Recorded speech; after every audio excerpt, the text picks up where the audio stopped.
Identify कैसे करें price cycle को, आइडेंटिफाई कैसे करें कि कौन सी स्टेज में है। चार्ट तो दिख गया, पर क्या ये स्टेज 4 हो सकती है? यहाँ पर जो डिक्लाइन दिख रहा है, या ये स्टेज 4 है, या ये स्टेज 4 है, क्या ये स्टेज 3 हो सकता था? इन सब के आंसर्स समझना बहुत जरूरी होता है, क्योंकि यही आपकी नेक्स्ट स्टेप होनी चाहिए।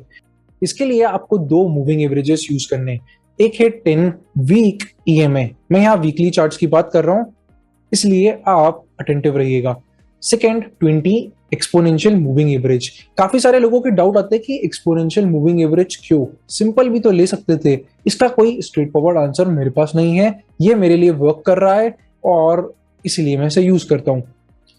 सेकेंडली वीकली टाइम फ्रेम, इसका दो लॉजिक है, एक क्लैरिटी बहुत अच्छी रहती है और दूसरा आप जितना टाइम फ्रेम बढ़ाएंगे आपको चीजें उतनी सिंपल होती हुई दिखती है, इसलिए मुझे वीकली चार्ट्स बहुत ज्यादा पसंद है।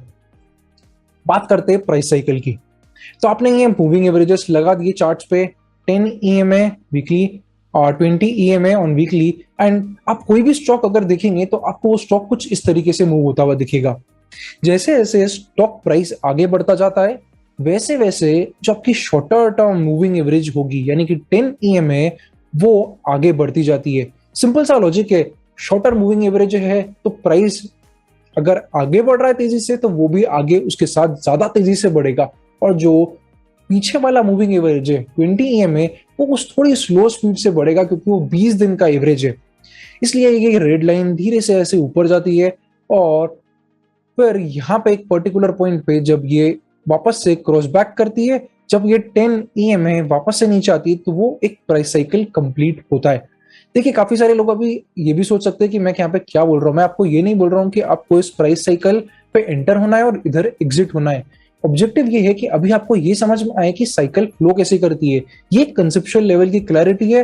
अगर आपको ये नहीं समझ में आई तो ब्रेकआउट्स आपके लिए वर्क नहीं करेंगे। रैंडमली लोग ब्रेकआउट्स इधर उधर करते रहते हैं, पर उसका कुछ लॉन्गर टर्म में बेनिफिट नहीं मिलता, क्योंकि प्राइस साइकिल की अंडरस्टैंडिंग नहीं होती है, ट्रेंड की अंडरस्टैंडिंग नहीं होती है। और जैसा मैंने बोला, सारी चीजें कंटेक्चुअल है, इसलिए आप कंटेक्स्ट समझिए, उसके बाद ही आपको ब्रेकआउट समझ में आएंगे और आगे की चीजें समझ में आएगी।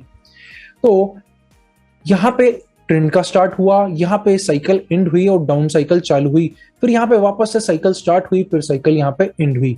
ये हमेशा कोई भी आप स्टॉक लेंगे तो वो स्टॉक पर्टिकुलरली इस ही तरीके से आपको चलता हुआ दिखेगा। चलिए कुछ प्रैक्टिकल एग्जांपल से मैं आपको यही चीज समझाता हूं। ये है रेन इंडस्ट्रीज का चार्ट। हमें 2016 से अभी तक का चार्ट देख रहे हैं। मैं इतनी वाइडर टाइम फ्रेम आपको इसलिए दिखा रहा हूं कि आप हमेशा इसी तरीके से स्टॉक्स को व्यू करें। काफी लोग बहुत ज्यादा रीसेंट एक्शन को ही देखते हैं, बट आपको एक वाइडर पिक्चर समझ में आनी जरूरी है। ये देखिए यहाँ पे जो रेड है ये 10 वीक ईएमए है, ये जो ब्लू लाइन है ये 20 वीक ईएमए है। ओके, अब यहाँ पे आपको ये पर्टिकुलर सर्कल पे दिख रहा है कि 10 ईएमए पेस अप कर रही है और इन दोनों के बीच का डिस्टेंस बढ़ रहा है यहाँ पर। इसका सिंपल मतलब है कि जो ओवरऑल ट्रेंड है, जो प्राइस है, वो आगे मूव होना चालू हो रहा है।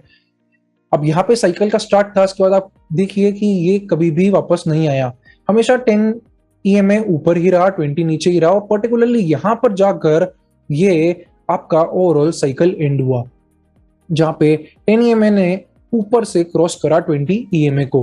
तो यहाँ पे एक प्राइस साइकिल, जो एक अप ट्रेंड प्राइस साइकिल थी, वो एंड हो गई और डाउन साइड चालू हो गई। यहाँ पे स्टार्ट हुई डाउन साइकिल और कंटिन्यूस आप देखे तो ये अप साइकिल जो थी वो 1.5-2 साल की थी, ये डाउन साइकिल देखे तो वो भी 1.5-2 साल की थी यहाँ तक। ओके, इसके बाद स्टॉक ने ट्राई करा वापस से साइकिल चेंज करने का, वो नहीं हुआ, एंड फाइनल साइकिल यहाँ पे फिर चेंज हुई एंड अभी फिर वापस यहाँ पे अराउंड इन 2022 ये साइकिल चेंज हुई है। ये सिंपल सी स्टडी है जो आपको बता सकती है कि आप कहाँ पर है, अभी आपको कहाँ पे स्टॉक नहीं लेना है। फॉर एग्जाम्पल, आपको स्टॉक पर्टिकुलरली इस पर्टिकुलर प्राइस पे अच्छा लग रहा था, आपने आई चार्ट्स पे आपने मूविंग एवरेजेस देखी, आपने ये देखा कि ये तो डाउन साइड है, जो प्राइस साइकिल है वो ओवरऑल साइकिल ही नेगेटिव है, तो कोई बेनिफिट नहीं है स्टॉक में कुछ एनालिसिस करने का या इस स्टॉक में कुछ परचेसिंग करने का।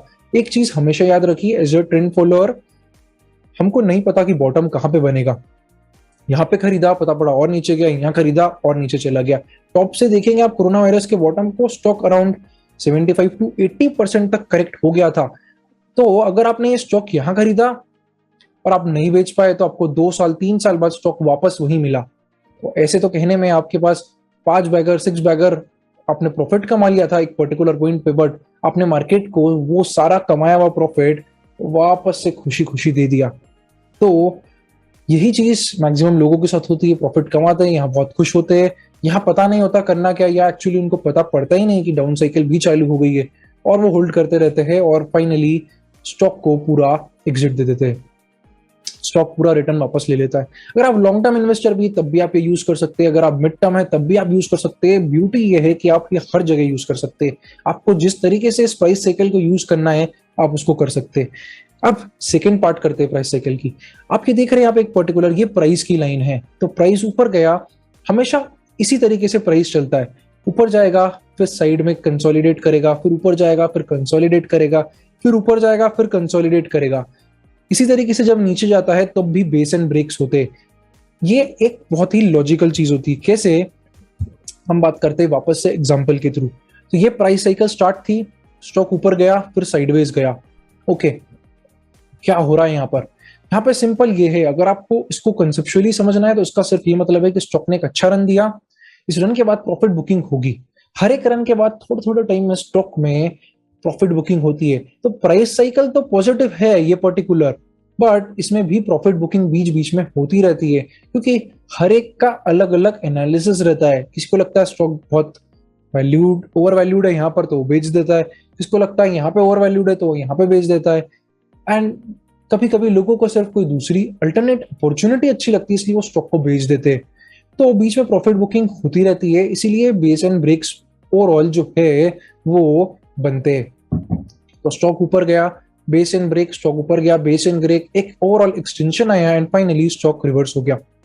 रिवर्सल के साइड आप देखेंगे तो उसी तरीके से स्टॉक वापस जाता है। स्टॉक नीचे आएगा, फिर थोड़ा सा मूवमेंट देगा, वापस से एक बेस बनाएगा, ब्रेकडाउन, फिर बेस बनाया, फिर ब्रेकडाउन, फिर बेस बनाया, ब्रेकडाउन। तो जिस तरीके से स्टॉक ऊपर मूव करता है उसी तरीके से नीचे भी मूव करता है।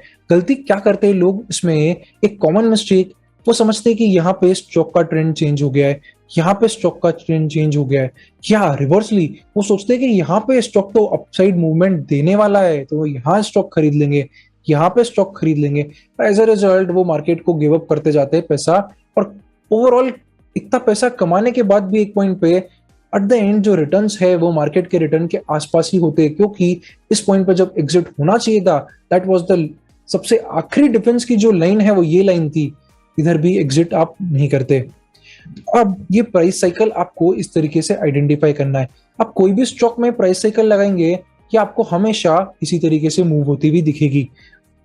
Up, base and break, up, base and break, exhaustion, extension, drop, base and break, reversal, wedge pop, base and break, reversal, फिर अगेन वेज ड्रॉप। तो ये है कंप्लीट प्राइस साइकिल। होप करता हूं कि अभी तक आपको ये चीज समझ में आई है कि स्टेज तो आपने सबसे पहले समझ ली कि स्टेज होती है, पर आपने ये समझ लिया कि साइकिल पॉजिटिव है कि नहीं। अगर पॉजिटिव नहीं है तो कोई बेनिफिट नहीं है स्टॉक में दिमाग लगाने का। यहाँ पे कोई भी बेनिफिट नहीं है उसको स्टडी करने का, रिसर्च करने का, कोई बेनिफिट नहीं है जब तक वहां पे ओवरऑल पैसे कमाने की अपॉर्चुनिटी नहीं बनती है, कुछ ऐसा कंफर्मेशन नहीं आते। स्टॉक मार्केट में सोल ऑब्जेक्टिव जो होना चाहिए वो पैसा कमाना होना चाहिए। यहाँ पे आपका सोल ऑब्जेक्टिव कभी भी ईगो सेटिस्फाई, अपने आप को राइट प्रूफ करना नहीं होना चाहिए। अगर आप उसमें लगेंगे तो आप अच्छी अपॉर्चुनिटीज गिव अप कर देंगे।